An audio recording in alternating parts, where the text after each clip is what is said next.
Well, I've always thought that Wikipedia is a missed opportunity, that we could do much better.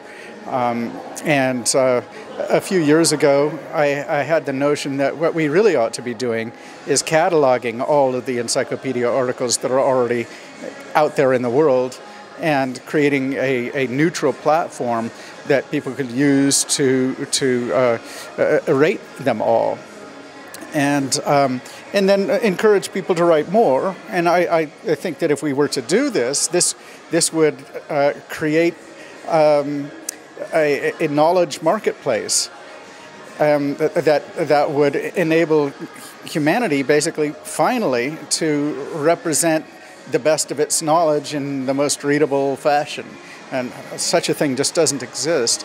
So I was approached by Sam Kazemian, who is now the president of Everipedia, last September. I'd already been talking to him, and he told me that Everipedia was moving to the blockchain.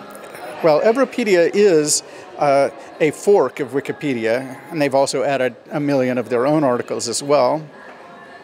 So essentially, this is going to enable Everipedia to execute the idea that I described. So I got very excited and got on board.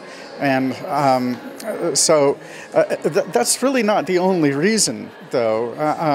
Another big part of the reason why we are moving to the blockchain is a lot of the work that's done on Wikipedia is it's not compensated by anyone. And the vast majority of the work done. And yet billions and billions of dollars of revenue, or not revenue, obviously, of value is created, and it's not compensated. It's just sort of thrown down a black hole. Wouldn't it be nice if we could actually compensate the writers and editors of Everipedia in a fair fashion? And, well, the way to do that, I think, without concentrating a lot of power, because knowledge is power in multiple senses, is to decentralize the ownership of the encyclopedia, and that is precisely what the blockchain allows to happen.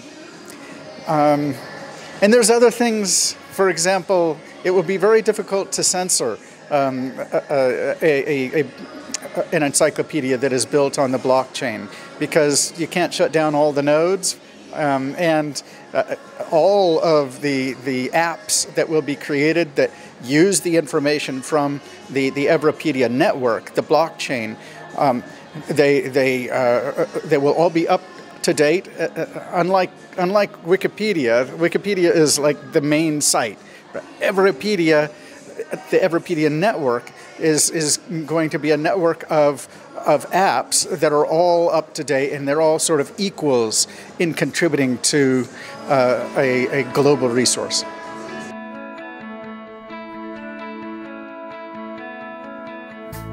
I think that we have been seeing some corrections recently.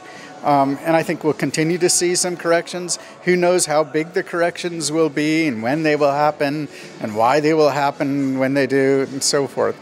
So, yeah, I mean, without a doubt, it seems frothy right now.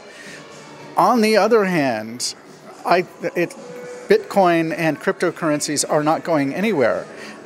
The reason why people feel like it must be a bubble is that it just seems like currency made out of nothing, right? Well, that is precisely what a fiat currency is. If your listeners don't know what that means, just look it up on Everipedia, fiat currency. Basically, the governments, they create money out of thin air. They can say that it's backed by gold, but gold does not actually back all of that money, right? Well, what if instead of trust in the government being the guarantee of the value of the currency, what if it's trust in all of humanity instead, right? Then ultimately it's quite possible that we will have a brand new financial system. I think there's a very good chance that that will happen. I don't know, but yeah.